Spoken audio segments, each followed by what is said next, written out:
بسم الله الرحمن الرحيم نحمده ونصلي ونسلم على رسوله الكريم أما بعد. باب الخوف. قال الله تعالى وإياي فارهبون، وقال تعالى إن بطش ربك لشديد.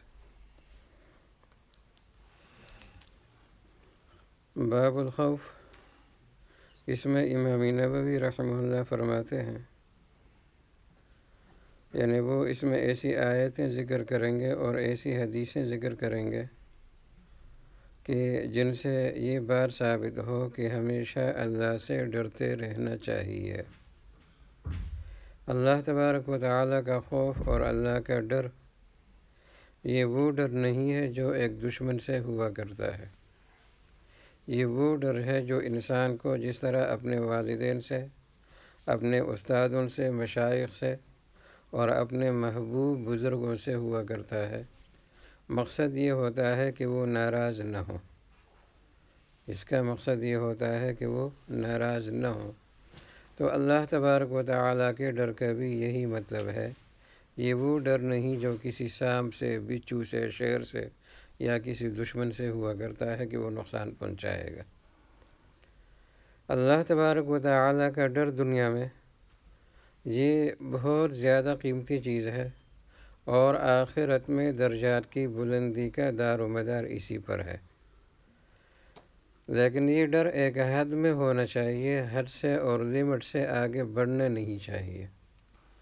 یہی وجہ ہے کہ نبی کریم صلی اللہ علیہ وسلم کی جو مسنون دعائیں ہیں، ان دعاؤں میں سے ایک دعا آپ کی یہ بھی ہے کہ اللہم انی اسألک من خشیتک ما تحول به بیننا و بین معاصیک۔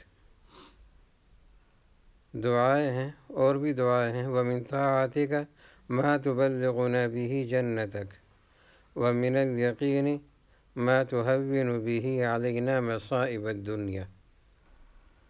اب یہ تین دعائیں ہیں، ان میں سے پہلی دعا یہ ہے کہ اے اللہ، میں آپ کا ڈر تو مانگتا ہوں، لیکن وہ ڈر اس لمٹ میں ہو کہ جو مجھ سے میرے گناہوں کو چھوڑا دے۔ اگر حد سے زیادہ خوف اور ڈر ہوا تو پھر دنیا میں کوئی کام میں کر نہیں سکوں گا، اور دنیا میں ہمیشہ آپ ہی سے ڈرتا رہوں گا، اور دنیا میں جو سسٹم مجھے چلانا ہے وہ میں چلا نہیں سکوں گا۔ نہ کھانے کا کوئی انتظام رہے گا، نہ سونے کا رہے گا، نہ کام کرنے کا، کچھ بھی نہیں کر سکوں گا۔ اگر حد سے زیادہ ڈر مسلط ہو تو پھر انسان کچھ بھی نہیں کر سکتا، بعض اوقات مایوس بھی ہو جاتا ہے اور خوف کی وجہ سے مر بھی جاتا ہے۔ تو ڈر ہے اللہ تبارک و تعالیٰ کا، یہ انتہائی قیمتی ہے، اور آخرت میں رفع درجات اس پر موقوف ہے، لیکن یہ ایک لمٹ میں۔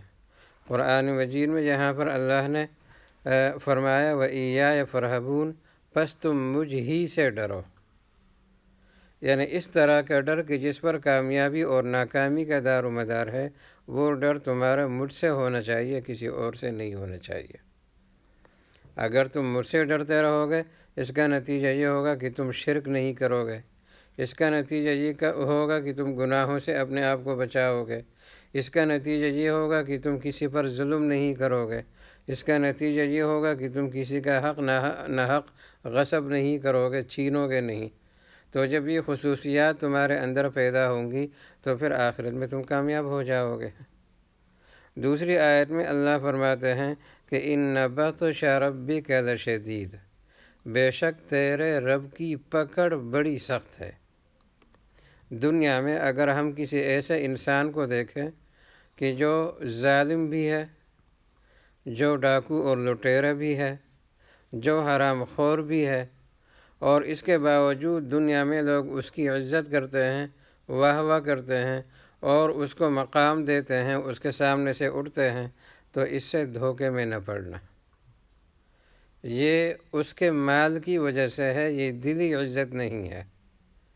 جو دل سے عزت ہوتی ہے، دل سے کسی کا احترام ہوتا ہے، یہ وہ نہیں، یہ اس کے مالدار ہونے کی وجہ سے ہے، یہ اس کے عہدے کی وجہ سے ہے، یہ اس کے ظلم کے ڈر کی وجہ سے ہے، لیکن ایسا انسان ہمیشہ اپنی حالت پر نہیں رہتا۔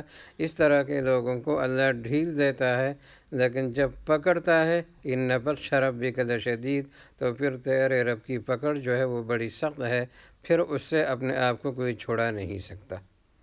تو لہٰذا اللہ کے پکڑ سے ڈرنا چاہیے کہ اس کی پکڑ کہیں نہ آئے اور وہ انسان کو پکڑ کر ہلاک نہ کر دے اور عذاب میں مبتلا نہ کر دے۔ اس چیز سے بچنا چاہیے اور بچنے کی کوشش کرنی چاہیے، اور جب اس چیز سے ہم بچنے کی کوشش کریں گے تو پھر ظلم، حرام خوری وغیرہ اور دوسروں کے حقوق کو دبانا، ان چیزوں سے ہم خود بخود بچنے والے بن جائیں گے۔ اللہ تبارک و تعالی عمل کی توفیق عطا فرمائے۔ وآخر دعوانا الحمدللہ رب العالمین۔